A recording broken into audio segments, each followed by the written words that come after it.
peux pas trop vous dire très sincèrement. J'ai pas d'informations à ce jour à communiquer sur ce qu'on va faire. La seule chose que je peux vous dire, c'est que les produits qui sont là, parce que c'est toujours important. Quand un client achète un produit, il dit est-ce que dans 15 jours il va y avoir un nouveau produit qui sort. Je ne peux pas vous communiquer s'il y a un produit qui sort dans 15 jours. La seule chose que je peux vous dire, c'est que les produits qui sortent maintenant, Wildfire S, Desirez, Sensation, Chacha, sont des produits qui seront pérennes dans le temps, qui seront là longtemps donc qui seront performants longtemps. Je pense qu'on le voit, c'est des produits solides, c'est pas des one-shot, c'est pas des produits qui sont là pour durer très peu de temps, ils sont là dans la durée.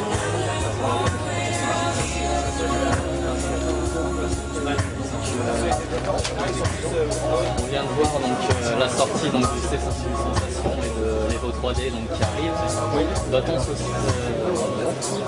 donc vous êtes aussi en bon terme avec Qualcomm.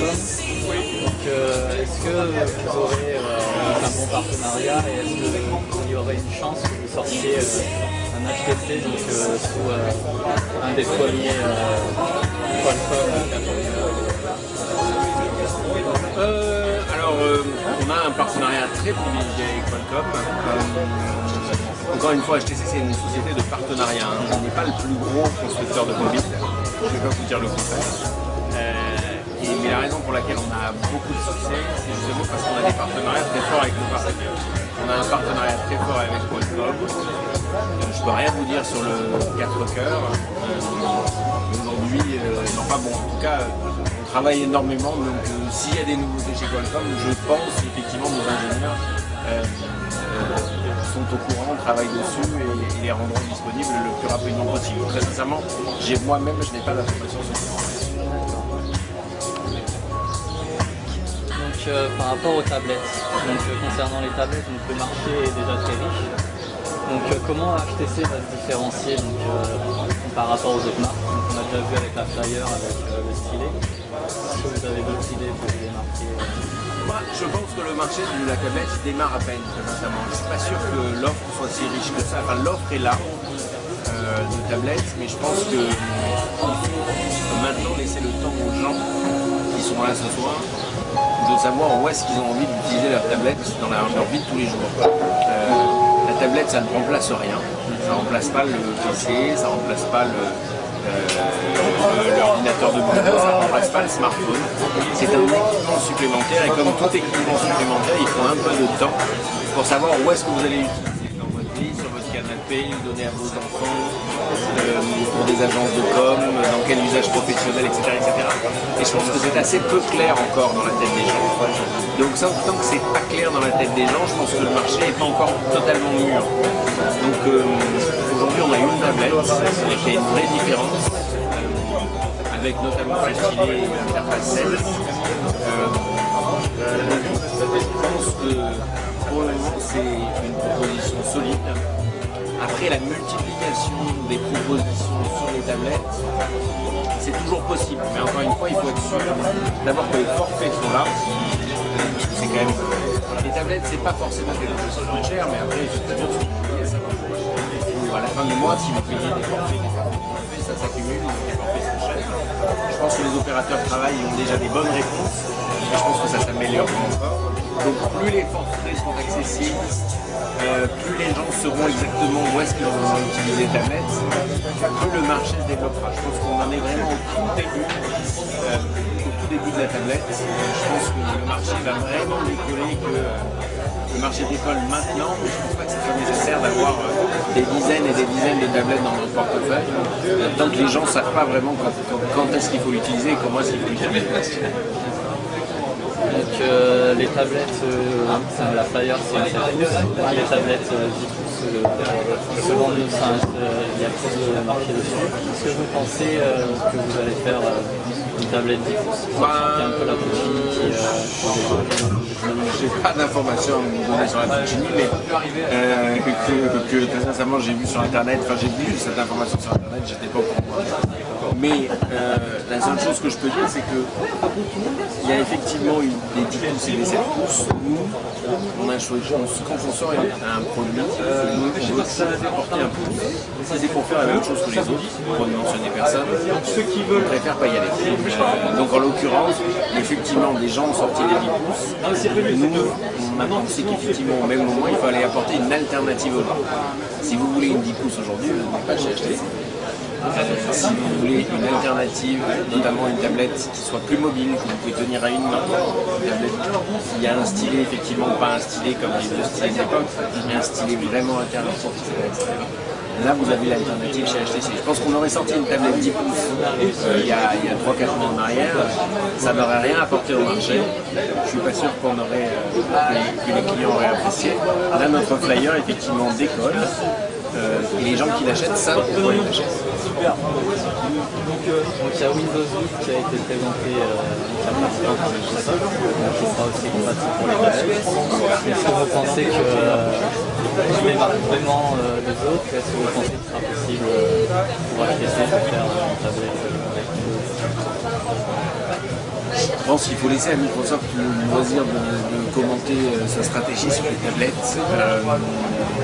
Encore une fois, Microsoft, moi je trouve que c'est une entreprise assez incroyable. Bien évidemment que sur la partie mobile, l'environnement est très concurrentiel. Donc on a toujours l'impression, effectivement, on est toujours très dur avec les leaders. Microsoft est une entreprise leader depuis très longtemps. Donc c'est toujours un peu facile de taper sur les leaders. Moi ce que je vois, c'est que le travail qu'on peut faire à Microsoft est toujours très confus. Windows 7 pour le moment marche, l'expérience est très bonne. Je ne sais pas ce qu'ils font sur Windows 8, mais en tout cas je suis bien persuadé que Microsoft sera un acteur incontournable des prochaines années dans le domaine du smartphone et de la mobilité en règle générale. Encore une fois, il faut laisser un peu de temps au temps. Il y en a qui sont partis plus tôt, donc ils sont plus loin. Microsoft, avec Windows Phone notamment, est parti un peu plus tard. Il faut leur laisser un peu de temps, que ce soit en termes d'acquisition de clients ou de nombre d'applications sur Marketplace, etc., etc. Tout ça, effectivement, est en cours de construction. Je suis très confiant sur l'avenir de Microsoft. Donc, les smartphones HTC donc, sont très connus, donc ils sont appréciés par rapport à la concurrence, personnalisables, grâce notamment aux développeurs officieux, donc qui modifient les ROM, qui affichent des notifications, etc. Donc, par rapport au bootloader aussi, est-ce que par rapport à la politique par rapport au bootloader et au ROM,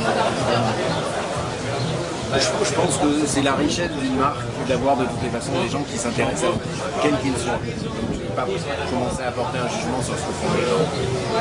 Nous on est ravis d'avoir beaucoup de monde accessoires et HTC, quels qu'ils soient. Donc voilà, après on est une société, on va être obligé d'avoir des règles, sinon ça partirait dans tous les sens.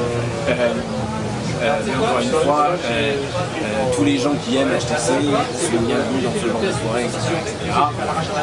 Après, HTC se doit d'avoir comme je l'ai dit, des règles, des grandes lignes. On est une société qui s'inscrit dans le temps. Donc voilà, donc il faut aussi respecter aussi le rythme d'HTC, qui n'est parfois pas aussi rapide que le rythme des développeurs ou des gens, etc. Bien évidemment, quand vous êtes tout seul, vous pouvez avancer plus vite. Nous, on commence à être une société, effectivement. On a besoin d'un peu de temps, c'est normal. Je sais qu'il y a eu quelques polémiques dernièrement. Il ne faut pas en vouloir à HTC. D'abord, je pense qu'on est l'une des rares sociétés qui écoute autant les clients.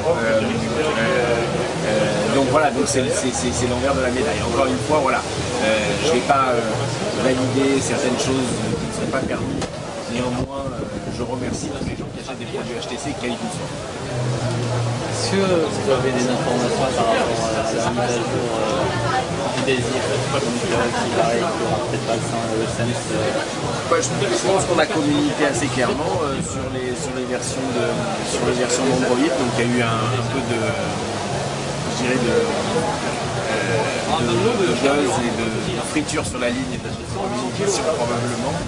mais effectivement les upgrades seront faits le plus rapidement possible. Je ne suis pas sûr qu'on ait mis encore de date précise, mais en tout cas on sait qu'il y a beaucoup d'utilisateurs de Désir. Donc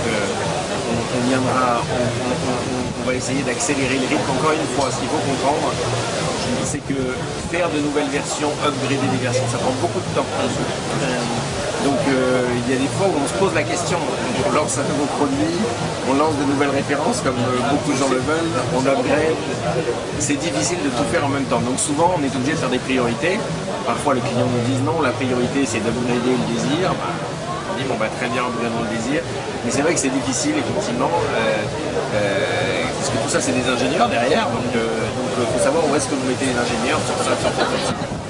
Là, en l'occurrence, je pense que le message a été bien reçu. Le Désir sera upgradé.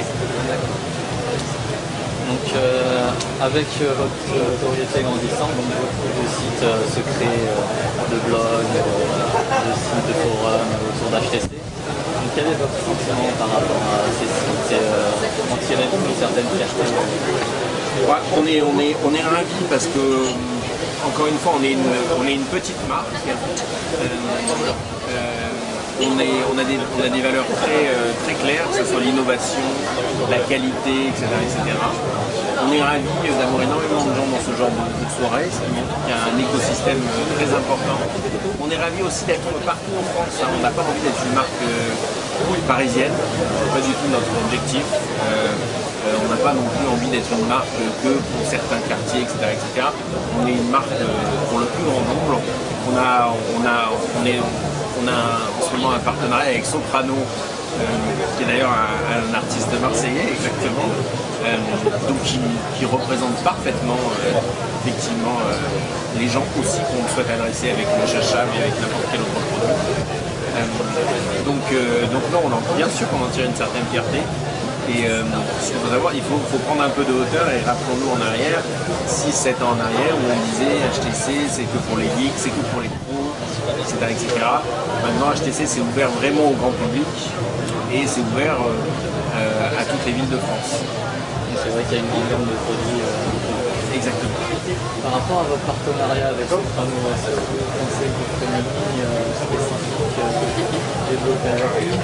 Si on demande ça sur internet, peut-être sur non, je ne peux pas vous donner d'informations là-dessus, mais on a eu le concert qui s'est passé à Paris lors du lancement du Chacha Show, c'est super bien passé. L'audience du Chacha Show est super bonne, donc on est vraiment très très content. Alors je pense que les gens viennent pour HTC, les gens aussi viennent beaucoup pour Soprano, je peux le comprendre, mais on est ravis de s'associer.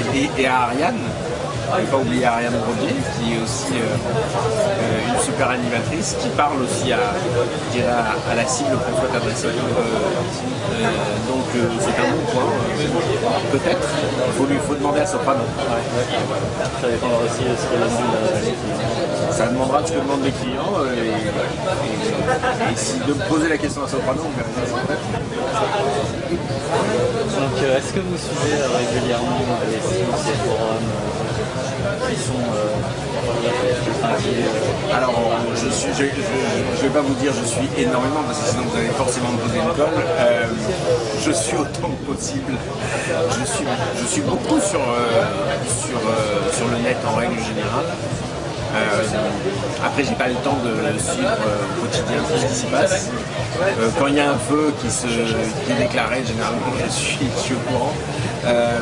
Quand il y a des bons points ou des mauvais points, je suis au courant aussi, donc c'est l'essentiel. Mais en règle générale, non, on essaie aussi dans ce genre de soirée d'intégrer effectivement tous les sites et de réunir tous les aficionados d'HTC. Donc on trouve ça vraiment super sympa. Et qu'est-ce que vous pensez d'HTC Dev, par exemple, de notre site et notre forum, sachant qu'on vient d'atteindre, on vient de dépasser les 100 000 membres? Bah écoutez, ce que j'entends, c'est que vous avez beaucoup plus de membres que HTC, que la page Facebook d'HTC. Donc j'ai dit à mes équipes qu'ils étaient pas suffisamment efficaces, parce que vous avez 100 000 membres, on en a à peine 30 000. Donc on prend exemple sur HTC Dev pour avoir au moins autant de membres que vous d'ici la fin de l'année. Merci. Merci à vous. Merci en tout cas pour cette interview et d'avoir pris du temps pour nous. Merci et bonne soirée.